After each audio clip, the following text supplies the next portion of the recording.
महाराजाधिराज श्री विजय मंत्र महाराज की, गोस्वामी श्री तुलसीदास जी महाराज की,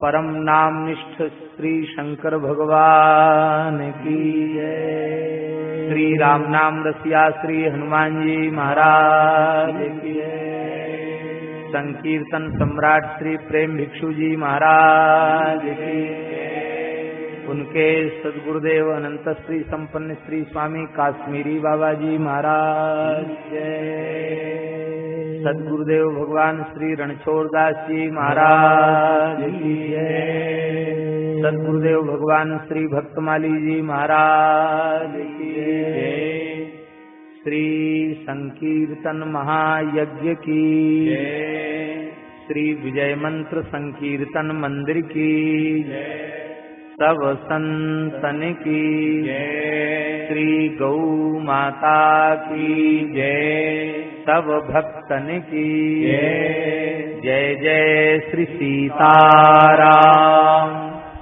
जय जय श्री राधे श्याम, हर हर महादेव। हरिशरणम।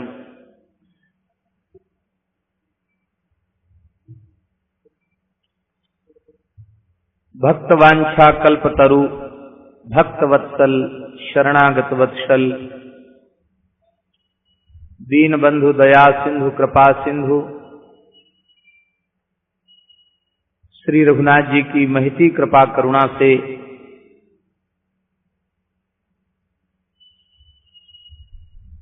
परम पवित्र सौराष्ट्र की भूमि में अवस्थित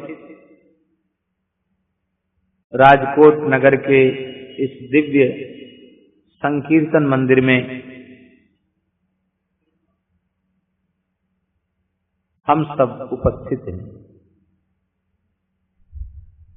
आज अत्यंत सौभाग्य का दिवस है।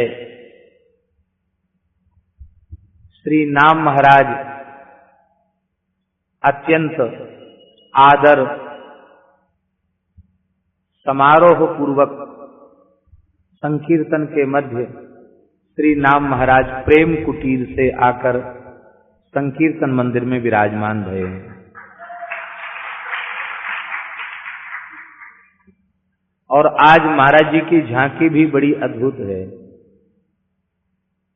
मंत्र महाराज के मध्य, नाम महाराज के मध्य नामनिष्ठ महापुरुष विराजमान है।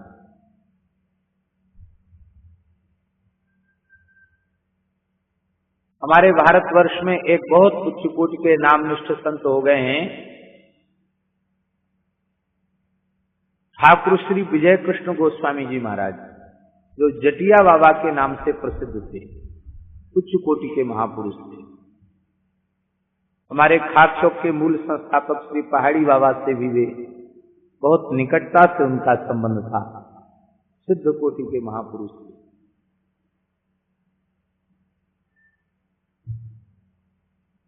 बात हम समझते हैं संभवतः 150 वर्ष पुरानी बात होगी। वृंदावन में हरिद्वार कुंभ के पूर्व बैठक का आयोजन होता है। बैठक कुंभ कहते हैं उसको। उसमें श्री विजय कृष्ण गोस्वामी जिन्हें जटिया बाबा कहते हैं, वे भी पधारे थे।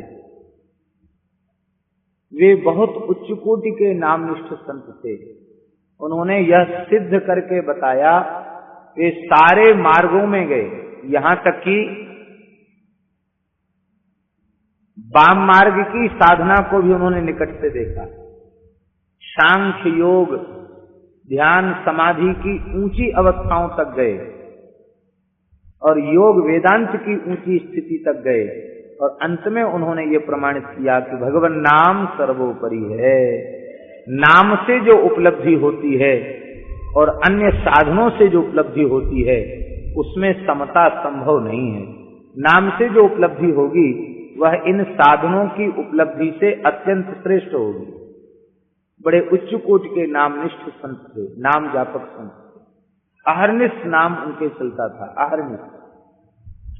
तो वृंदावन कुंभ बैठक में वे विचरण कर रहे थे अपने साधकों के सहित।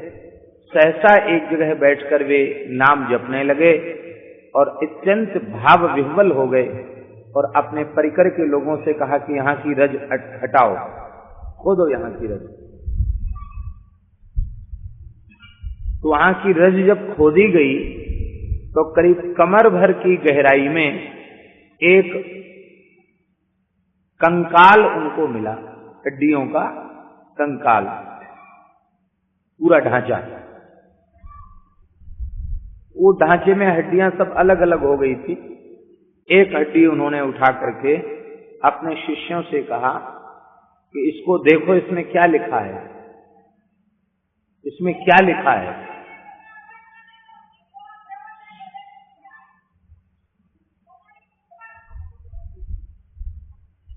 इसमें क्या लिखा है। तो जैसे ही उन्होंने कहा देखो इसमें क्या लिखा है, लोगों के मन में विचार आ रहा था कि भला हड्डियों में भी कुछ लिखा जा सकता है क्या, इसमें क्या लिखा होगा। पर लोगों ने जब ध्यान से देखा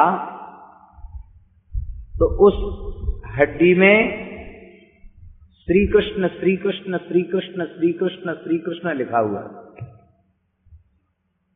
इस हड्डी के प्रत्येक भाग में श्री कृष्ण लिखा था, पूरे ढांचे में, पूरे कपाल पर, पूरे मस्तक पर। तब उन्होंने कहा कि बहुत पहले यहां एक ऐसे ये नामनिष्ठ संत हो गए हैं कि अनन्य भाव से श्री कृष्ण नाम का आश्रय लेने का यह प्रभाव प्रकट हो गया। ये नामनिष्ठ संत तो भगवान की नित्य लीला में विराजमान हो गए हैं, इनकी हड्डियां यहां विराजमान हैं, इन हड्डियों में भी भगवान नाम अंकित हो गया। और उन्होंने कहा कि अभी लोग नाम की महिमा भूले हुए हैं, इनको आदर पूर्वक लेकर के चलो। तो जहां कुंभ बैठक हो रही थी वहां सब संतों को उन्होंने बुलाया। श्री जटिया बाबा के प्रभाव को सभी जानते थे, बाबा के बुलाने पर आए और उन्होंने कहा कि हमारे कुछ कहने की आवश्यकता नहीं है, आप लोग स्वयं ही इन अस्थियों में देखें क्या लिखा है। तो जिसने ध्यान से देखा तो पूरी अस्थि के ढांचे में श्री कृष्ण श्री कृष्ण श्री कृष्ण श्री कृष्ण श्री कृष्ण लिखा था। लोगों ने कहा ये कोई चमत्कार है, क्या है, पूरी हड्डियों में कृष्ण नाम अंकित है। बाबा ने पुनः सबके मध्य बताया कि नाम ब्रह्म है और ब्रह्म ही नहीं है, राम ब्रह्म से नाम ब्रह्म बढ़ करके, ब्रह्म राम से नाम बढ़ वरदायक वरदान, रामचरित सतकोट महिलिय महेश जिए जान। तो नाम की इतनी अचिंत्य सामर्थ्य है, इतनी अद्भुत सामर्थ्य है, इतनी विलक्षण सामर्थ्य है कि अनन्य निष्ठा पूर्वक नाम का आश्रय लेने वाले नामाश्रयी संत, उनका यह पांच भौतिक शरीर जिसे मलमूत्र का भांड कहा जाता है, ऐसा यह शरीर, सप्त धातु विनिर्मित यह शरीर, यह चिन्मय हो जाता है नाम महाराज की कृपा से। रक्त के कणकण में नाम, रक्त मज्जा वसा आदि समस्त धातुओं में नाम समाहित हो जाता है। कहां तक कहें, अस्थि तक नाम समाहित हो जाता है। इस नाम को उन्होंने प्रत्यक्ष, हड्डियों तक में नाम का अस्तित्व समाहित हो जाता है। जैसे लोग कहते हैं ना वैद्य लोग, भाई अब तो बुखार हड्डी तक जा चुका है, इसका मतलब कि अब उसका निकालना बड़ा कठिन है, क्यों हड्डी में चला गया। नाम हड्डी में समाविष्ट हो जाता है। और श्री जटिया बाबा ने तो अपने उपदेश में यहां तक लिखा उस समय कि जो प्राचीन संत सारे शरीर में भस्म रमाते थे, भोले बाबा सारे शरीर में भस्म रमाते, इसका रहस्य क्या है। शंकर जी सारे शरीर में भस्म रमाते हैं, इसका रहस्य क्या है। तो उन्होंने कहा है कि नामाश्रयी जो महत्पुरुष हैं, संत हैं उनके रोम रोम में नाम प्रकट हो जाता है, तो वे उस विलक्षणता को छिपाना चाहते हैं। उसको छिपाने के लिए वो स्नान करके तुरंत राख का, भस्म का लेप चढ़ा लेते हैं, जिससे कि उनका नाम छिपा रहे, बाहर प्रकट न हो। तो उन्होंने और हमारे ब्रज के संत, प्राचीन संत आज भी उस परंपरा के संत हैं जो स्नान करके ब्रजरज सारे शरीर में लगा लेते हैं। चटिया स्थान की परंपरा में सारे शरीर में ब्रजरज लगा लेते हैं। हमारे श्री अयोध्या जी में भी अनेक संत चोला चढ़ाते, सारे शरीर में सरयू जी के किनारे की रज लगा लेते हैं। इसका भी प्रयोजन यही है,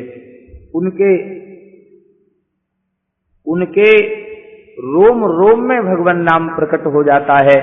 उस नाम को वे छिपाना चाहते हैं, इसलिए वे या तो वस्त्र ओढ़ करके रहते हैं, या विभूति से या मृत्तिका से अपने शरीर को ढक करके रहते हैं। अभी भी श्री अवध में एक ऐसे महत्पुरुष हैं जिन्होंने अपने शरीर में श्री राम मंत्र राज का प्रत्यक्ष दर्शन कराया। अनंत श्री संपन्न पूज्य श्री स्वामी रामहर्षण दास जी महाराज, उन्होंने अपने शरीर में मंत्र का दर्शन कराया। अधिकारी साधकों, काशी में एक दंडी सन्यासी महापुरुष थे, स्वामी श्री विशुद्धानंद सरस्वती जी महाराज। आप लोगों ने भी नाम सुना होगा, बहुत पहली पुरानी बात है।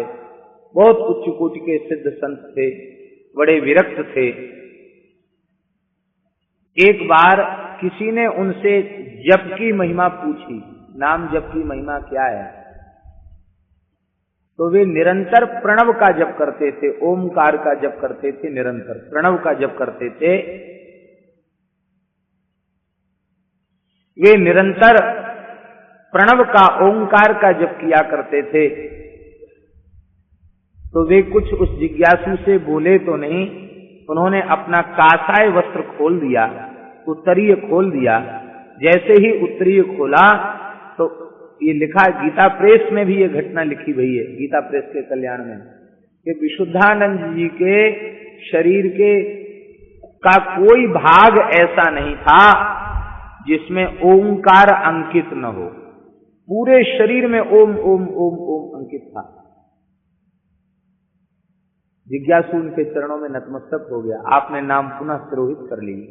ये सत्य घटना है।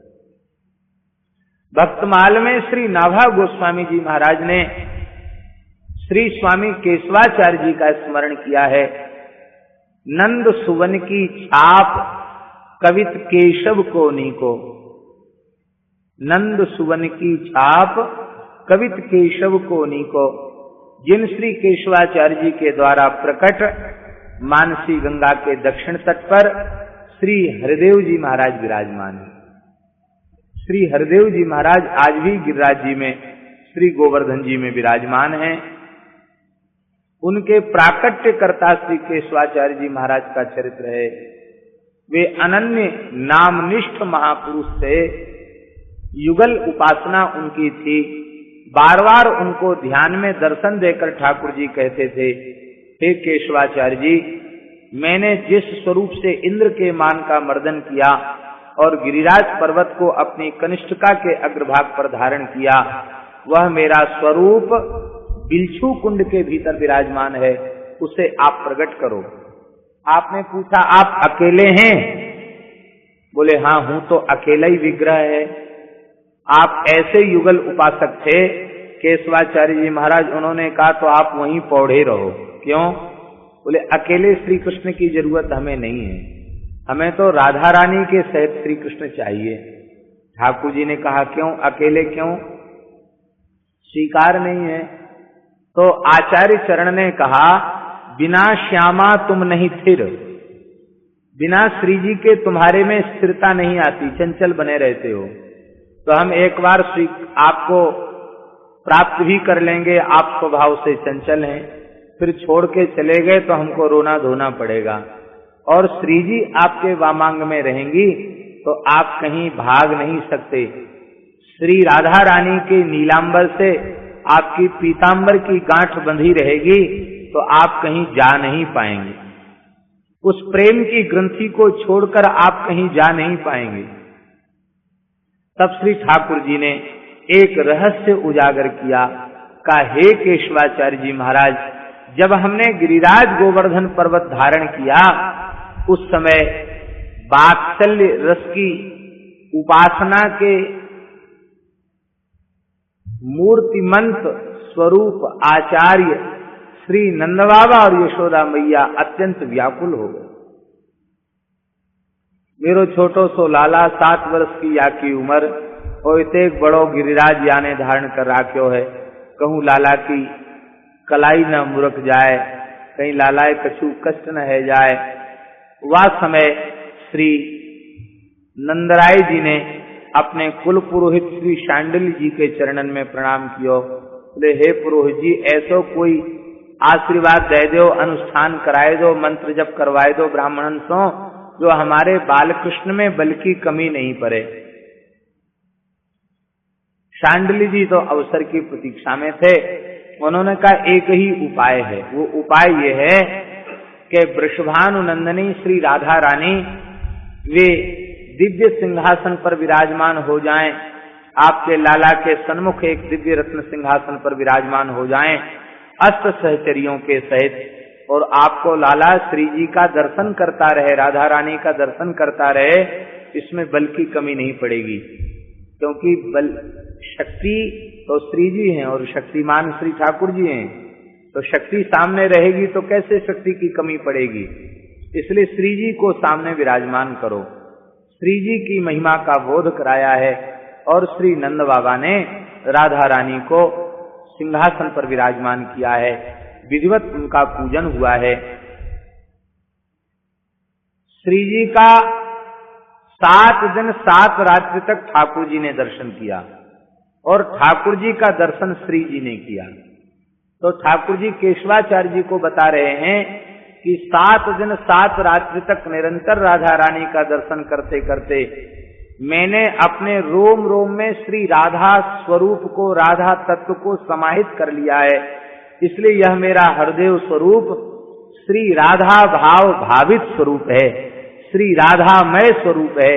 यह एक प्राण 2 देह का स्वरूप है। अब तो वे अत्यंत आह्लादित हो गए जब हमारी राधा रानी इसी स्वरूप में विराजमान है, तब तो हम अवश्य इसे प्राप्त करेंगे। गीत गोविंद के प्रणेता श्री जयदेव महाप्रभु ने भी इस सिद्धांत को, इस चरित्र को एक छंद में स्वीकार किया है। अभिनव जलधर सुंदर धृत मंदर है, श्रीमुख चंद्र चकोर जय जय देव हरे। अभिनव जलधर सुंदर धृत मंदर श्रीमुख चंद्र चकोर जय जय देव हरे। श्री राधा मुख चंद्र चकोर जय जय देव हरे। श्री राधा मुख चंद्र चकोर जय जय देव। बहुत सरल छंद है, आप अर्थ का विचार करें। अभिनव जलधर सुंदर, जो नवीन जलधर के समान सुंदर हैं, सजल मेघ के समान सुंदर हैं, सजल मेघ के समान जिनकी अंग कांति है। इसलिए तो ठाकुर जी को घनश्याम कहा जाता, घन श्याम, घन के समान श्याम वर्ण के हैं। सजल नील मेघ के समान जिनकी अंग कांति है और धृत मंदर है, मंदर शब्द का अर्थ संस्कृत में होता पर्वत, गिरिराज पर्वत जिन्होंने धारण कर रखा है। और उसमें उनकी झांकी कैसी है? कहते श्रीमुख चंद्र चकोर, श्री जी का मुख ही चंद्र है और उनके दोनों नेत्र, श्याम सुंदर के दोनों नेत्र चकोर हैं। ऐसे श्री सबके हृदय में क्रीड़ा करने वाले जो देव हैं उनकी जय हो जय हो जय हो। ये बात अब देखो, श्रीमुख चंद्र चकोर, श्री जी सामने नहीं होंगी तो चंद्र चकोर की उपमा कैसे दी जाएगी? इसलिए इस लीला को जयदेव महाप्रभु ने भी स्वीकार किया है। तो हम निवेदन कर रहे हैं कि ऐसी रसमयी लीलाएं भगवान ने प्रकट होकर उनको दिखाई। ये किसकी महिमा थी? ये श्री नाम महाराज की महिमा थी। उनके जीवन का एक प्रसंग आता है, श्री केशवाचार्य जी के जीवन का। वे वहां विराज रहे थे, उसी समय संतों की जमात आ गई। आपने संतों से कहा, महाराज ठाकुर हरदेव जी को भोग धरा दिया गया है, भोग लग गया है, तब आप लोग पंगत करो, प्रसाद पाओ। आज जैसा जमाना नहीं था कि हम लोग सब जगह बहुत ज्यादा विचार नहीं करते, पा लिया करते हैं। वो 500-600 साल पुरानी बात, टकसार उस समय बहुत ऊंची अवस्था थी।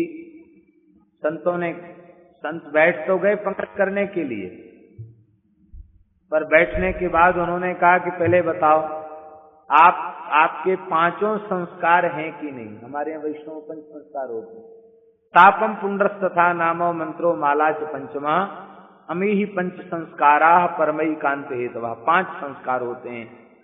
पहला संस्कार है तप्त छाप, दूसरा संस्कार है ऊर्ध्व पुंड्र, तीसरा संस्कार है तुलसी माला, चौथा संस्कार है दाशांत नाम और 5वां संस्कार है मंत्र। ये 5 संस्कार होते हैं। तो आपने छाप तो ली नहीं? उन्होंने कहा छाप तो हमने नहीं ली, हम लोग ब्रज के रसिक नाम जप करते हैं, तब तो छाप नहीं लेते हैं। बोले तब तो हम लोग भोजन नहीं करेंगे। आपके 4 संस्कार हुए, 1 संस्कार बाकी है, आपका छुआ हम कैसे पाएंगे? आपका 1 संस्कार बाकी है। उन्हें बड़ी पीड़ा हो रही थी कि संत बैठ गए पत्तल पर, फिर उठ के चले जाएं, तो इससे ठाकुर जी बड़े पीड़ित होंगे। आपने विनम्रता पूर्वक निवेदन किया, बोले महाराज आप प्रेम से प्रसाद पाओ। नाम के जो उपासक हैं, नाम में जिनकी निष्ठा है, उन्हें अलग से छाप लेने की भी क्या आवश्यकता है? उनके तो रोम रोम में भगवान नाम की छाप लग जाती है। यह सुनकर के उन महात्माओं ने हंसी उड़ाते हुए कहा कि ऐसे नामनिष्ठ तो आप ही होंगे, ऐसे नाम के जापक तो आप ही होंगे जो पूरे शरीर में छाप लग जाए। एक महात्मा बोले कि बातों से कुछ नहीं होता है, बातों तो लोग बहुत बड़ी बड़ी कर देते हैं,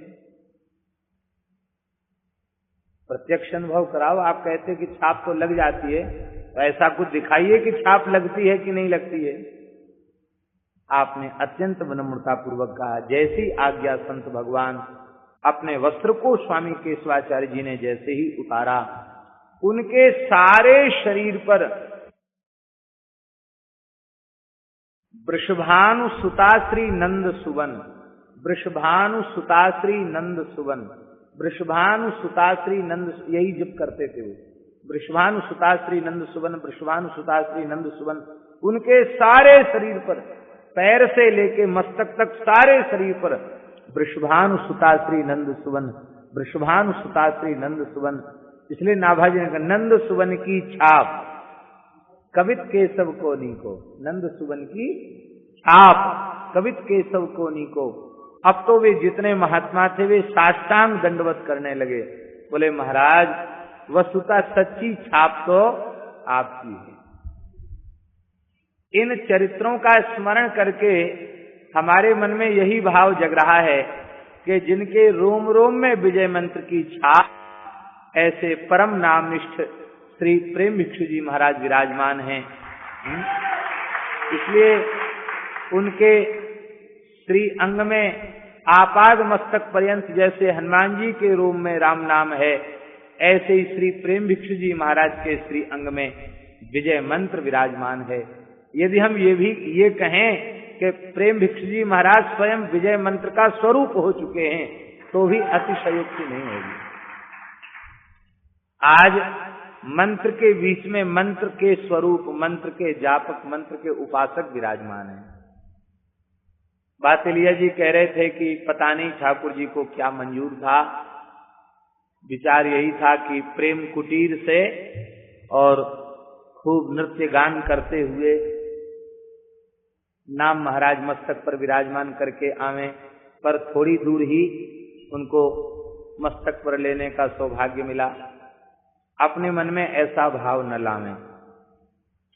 आज के इस मंगलमय पर्व पर आकाश के देवता भी अपनी प्रसन्नता का संवरण नहीं कर सके।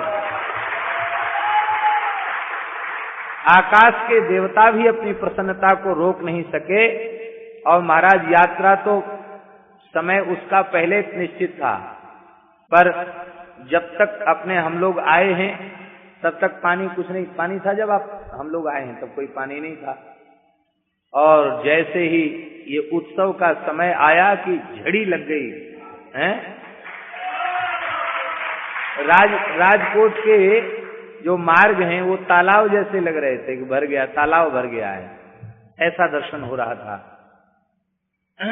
यज्ञ की पूर्णता जलवृष्टि से है और यहाँ उत्सव के शुभारंभ में ही जलवृष्टि हो गया। मानो यह संकेत देवलोक से प्राप्त हो गया, यह आयोजन सफल हो गया, ये आयोजन सफल हो गया। ये बूंदें नहीं पड़ रही थी, ये पुष्प वर्षा हो रही थी, एक प्रेम रस की झड़ी लग रही थी। ये श्री ठाकुर जी की महती कृपा है। भगवान के सभी विधान मंगलमय हैं। अत्यंत सौभाग्य की बात है। करीब 11,000 दिन, 10,000 दिन, 10,000 दिन यह संकीर्तन मंदिर अखंड नाम संकीर्तन के 10,000 दिन पूर्ण कर चुका है। अभी सत्संग हो रहा है, फिर भी नाम कीर्तन तो चल ही रहा, बगल में नाम संकीर्तन चल रहा है। और जो उनकी नाम की सेवा है वे मानसिक नाम का जप भी कर रहे हैं। तो जैसे महात्मा लोग, योगी लोग कायाकल्प कर लेते हैं ना, कायाकल्प कर लेते हैं, कायाकल्पी संत देखे जाते हैं, कायाकल्प कर लेते हैं।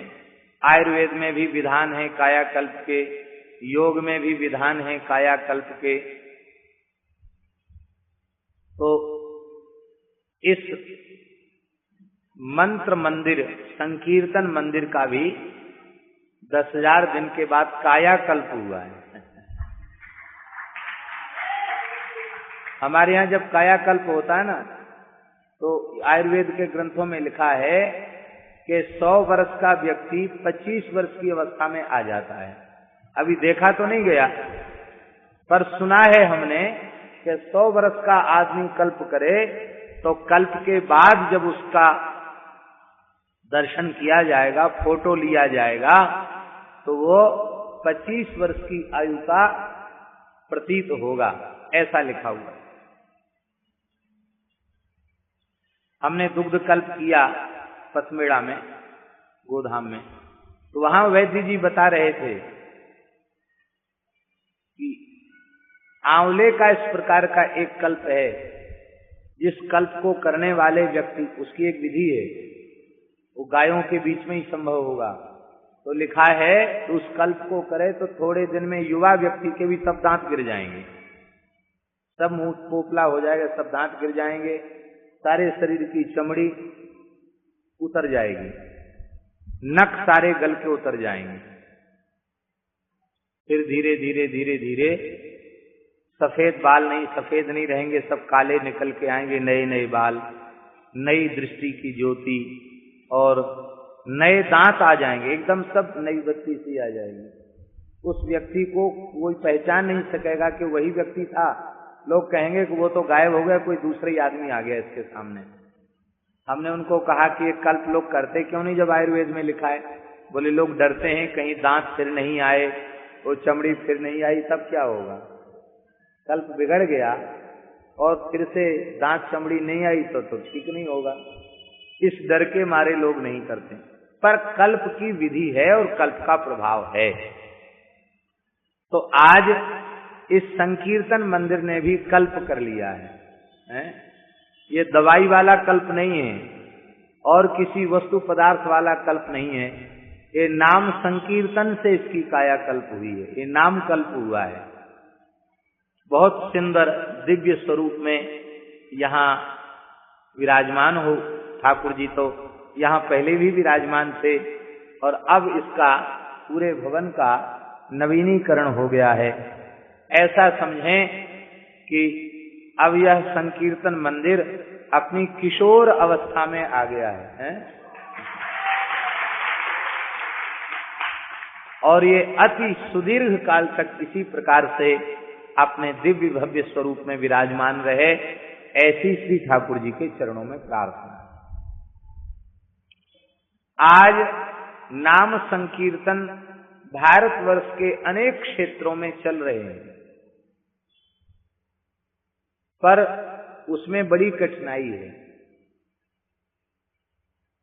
और इस कठिनाई का अनुभव कभी कभी आपको भी करना पड़ा होगा।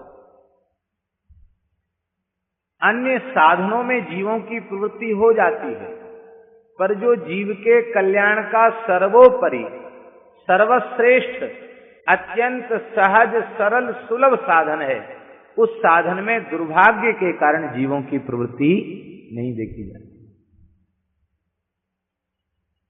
और कह दो अमुक पहाड़ की चढ़ाई करके जाओ, कैलाश चले जाओ, मानसरोवर चले जाओ, यों कर, वो सब काम करेंगे। हॉस्पिटल बनवा लो, विद्यालय खुलवा दो, अन्न क्षेत्र चालू कर दो, ये सब काम करेंगे और काम करेंगे। हम उनका निषेध नहीं कर रहे हैं, होनी चाहिए अच्छी प्रवृत्तियां, पर जिस नाम से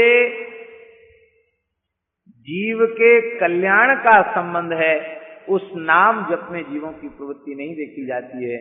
इसमें उनका पूर्वकृत पाप ही कारण है। पाप ही नाम में प्रीति नहीं होने देता है। गोस्वामी जी कह रहे हैं, एक ही एक सिखावत जपत न आप,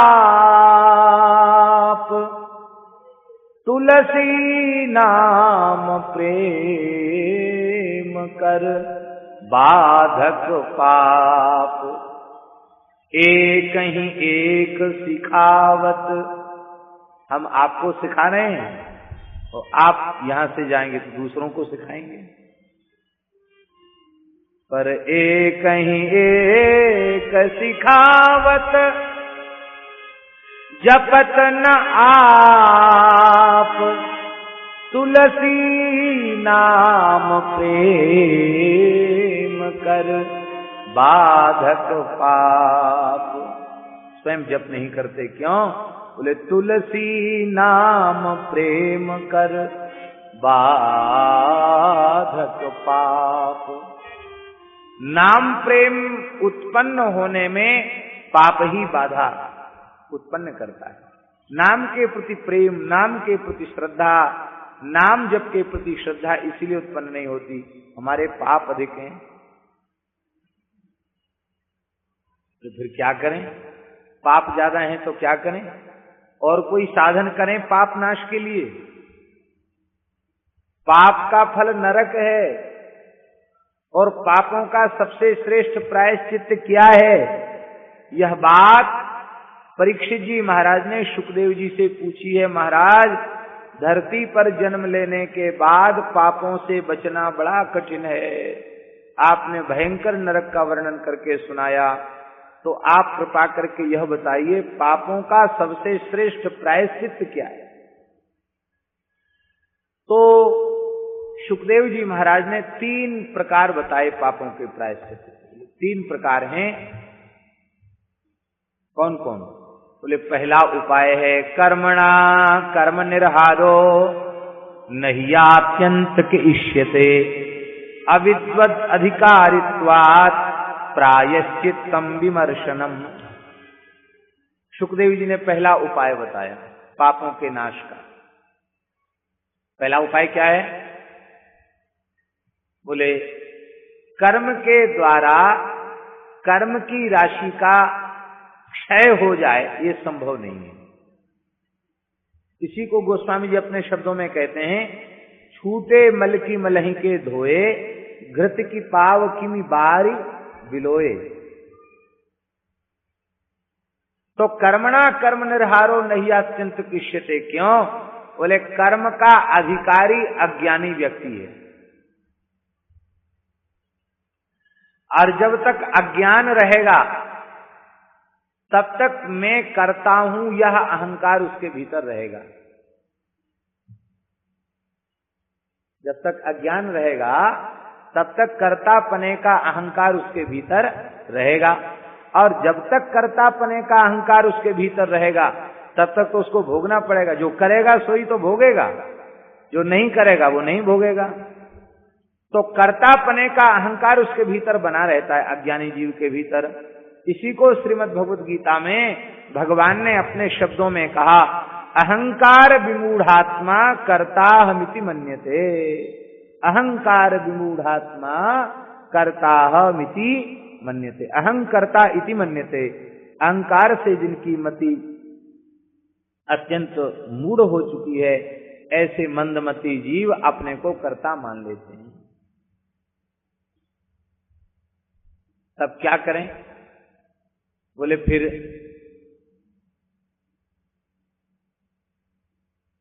तत्व ज्ञान हो जाए,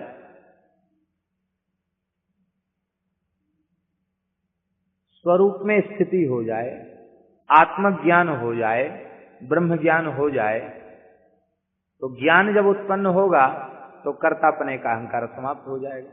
वो कर्तापने का अहंकार समाप्त हो जाएगा तो भोक्तृत्व की परंपरा भी समाप्त हो जाएगी। जब हम कर्ता ही नहीं रहेंगे तो भोक्ता कहां से रहेंगे?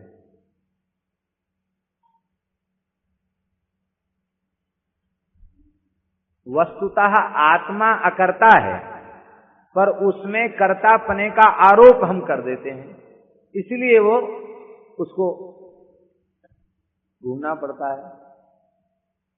और ये इतना सूक्ष्म है कर्तृत्व का अहंकार कि ये बहुत बहुत ऊंची अवस्था प्राप्त करने के बाद भी ये बना रहता है।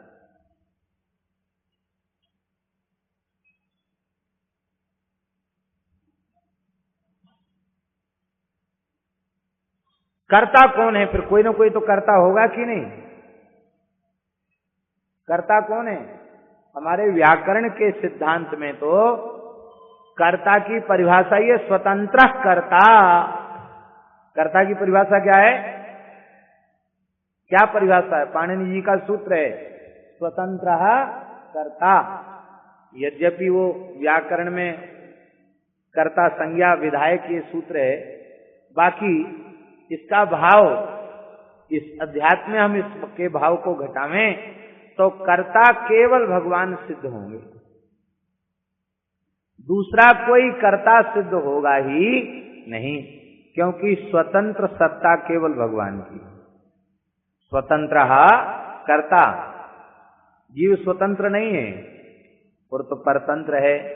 सर्वतंत्र स्वतंत्र केवल एक भगवान है।